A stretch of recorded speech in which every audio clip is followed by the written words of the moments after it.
The story of Jeremy Lin is absolutely wild. Going from undrafted to being the talk of the NBA isn't something you see every day. However, after shocking the world, he would fade into obscurity, and today I would like to talk about Linsanity. Jeremy Lin would declare for the 2010 NBA draft after playing 4 years at Harvard University, a school that's not necessarily known for pumping out high-level NBA talent. However, nevertheless, he made the most of his opportunity, and as a senior, he averaged above 16 points with 4 rebounds, 4 assists, and 2.5 steals on 51% from the field. You would think a team in the 2010 NBA draft would take notice of Jeremy Lin and select him at their pick, but nobody actually did. Jeremy Lin would eventually find himself in the Dallas Mavericks Summer League team before eventually finding a spot on the Warriors roster on a 2-year deal with a team option in the second year. However, it wasn't so great playing for the Warriors. He barely got any playing time and nearly fouled out in his second game after 16 minutes. He played just 29 games as a Golden State Warrior, where he would average 2.6 points per game on 39% shooting. Jeremy Lin spent the 2011 NBA offseason gaining a lot of muscle, along with building his own body weight up. However, despite the efforts, the Golden State Warriors would waive him. He would spend a brief time with the Houston Rockets before once again being waived again. Despite all the uncertainty, there was one team who emerged as a possibility to sign Jeremy Lin, and after clearing up some salary, they would claim Jeremy Lin off the waivers, that team being the New York Knicks. And now, Jeremy Lin didn't know it at the time, but this is where his career would change forever. Jeremy Lin's New York Knicks career would start the way everyone thought it would, a little improvement but not very much. He would play 9 games of the Knicks' first 23, where he would average 3.6 points on 40% shooting. However, that would all change when Mike D'Antoni would play Jeremy Lin 35 minutes as an experiment, and he would absolutely dominate with 25 points. He would follow up that performance with 28 against Utah and 23 against the Wizards. Jeremy Lin would get insulted by Kobe Bryant, claiming he didn't know what Jeremy Lin was doing or who he really was. Are you surprised at the production that Lin's had over the past week?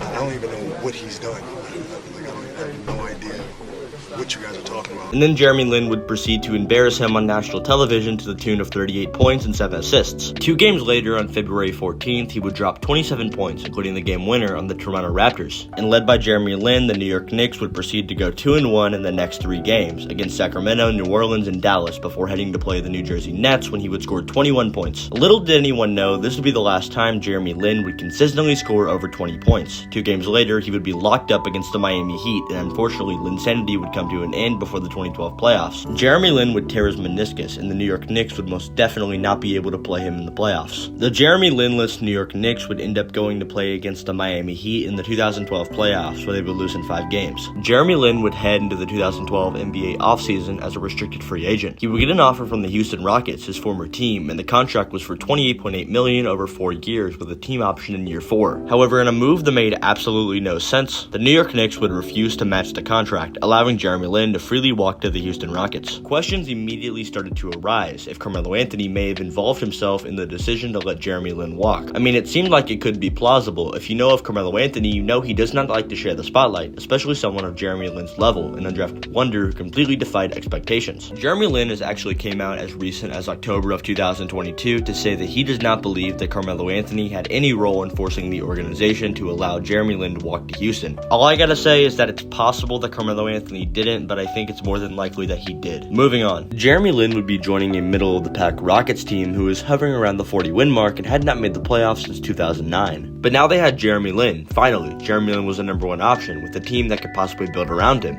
Except not, because then they would go after James Harden and acquire him from Oklahoma City, pretty much making it to where Jeremy Lin would not succeed in the Houston Rockets offense. James and Jeremy were both ball-dominant guards who succeeded very well in the pick and roll. Jeremy Lin also averaged only around 10 points on a rough 37% shooting for the first month of the season. He also performed at his best when James Harden wasn't even playing. On the season, he averaged 13 points per game on 44% shooting. Meanwhile, in the 4 games without James Harden, he would put up 21.5. However, when playoff time came around, Jeremy Lin would not perform very well. With a flaming 32% true shooting, he would average about 4 points per game during the playoffs. He would also be out for games 3 and 4 due to a bruised chest. In the 2014 playoffs, he would perform a bit better, a step down from his regular season. However, he did put up 21 points in game 5. In the 2014 NBA offseason, the Rockets would initially target Carmelo Anthony. In fact, they bought into the potential of signing Carmelo Anthony so much that they would put photos of Carmelo Anthony in a number 7 Rockets jersey outside of Toyota Center, which, if you can remember, happens to be the same number Jeremy Lin wears. This obviously angered Jeremy Lin, and before long, the Rockets would decide to trade Jeremy Lin to the LA Lakers along with some draft picks for Sergei Lysyak.